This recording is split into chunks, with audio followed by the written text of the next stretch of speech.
Elvis Presley. If we're talking rock and roll, then you can't forget about the king, a singing, dancing star that helped bring rock and roll music to the world, not to mention inspiring young John Lennon to become a rock musician. Today, we're going to show you 10 very interesting facts about Elvis Presley. Let's do this. Elvis didn't write any of his own songs. Of the 600 plus songs he recorded during his career, he never received even a co-writing credit on a record. Instead, he performed covers based on the recommendations of song pluggers, one of the most important being Freddie Beanstalk. Beanstalk selected Jerry Leiber and Mike Stoller's Don't and Jailhouse Rock for Elvis, which were two of his earliest hits. Although he did not write the songs, Elvis was still prevalent in the process of choosing which music he would perform. Beanstalk says, "He knew exactly what he wanted to do. You couldn't talk Elvis into doing a song. He had to feel it. He knew what would work for him."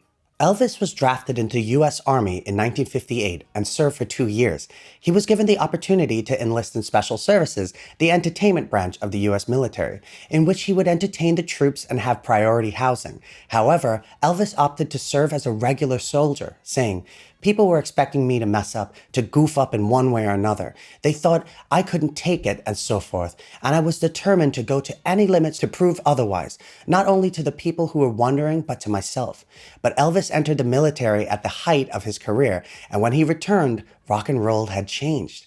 This new type of rock and roll will eventually eclipse him, and his popularity would soon be replaced by bands like the Beatles and Rolling Stones.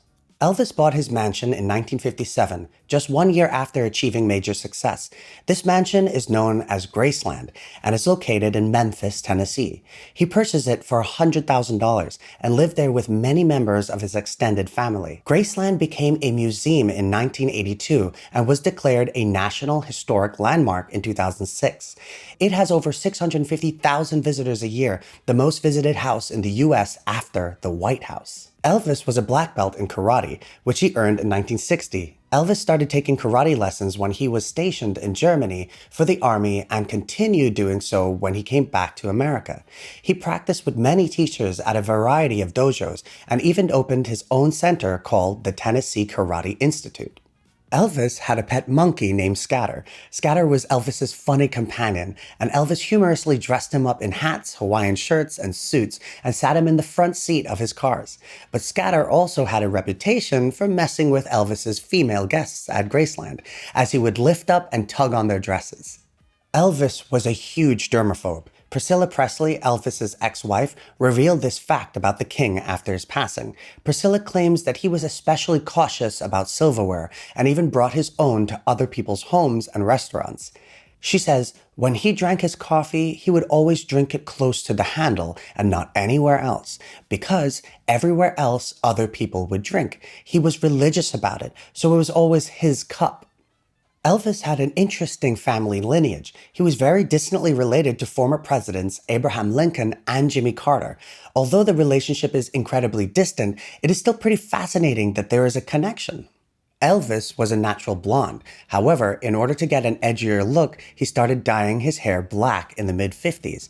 In the early days of dyeing his hair, he used black shoe polish as a cheap alternative to hair dye.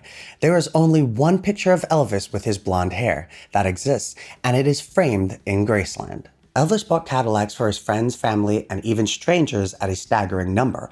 On a single occasion, Elvis went into a Cadillac dealership and bought 32 cars, all of which he ended up giving away by the afternoon.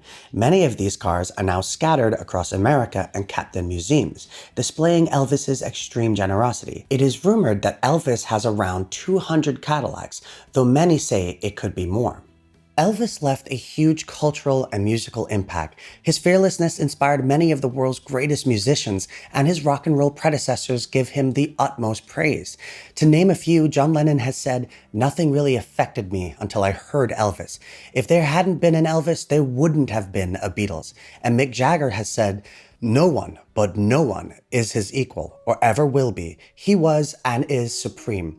More importantly, Elvis broke cultural barriers and created an inclusive space for people of all colors to experience music together. That's all for today, everyone. I hope you enjoyed the video, and we'll see you next time.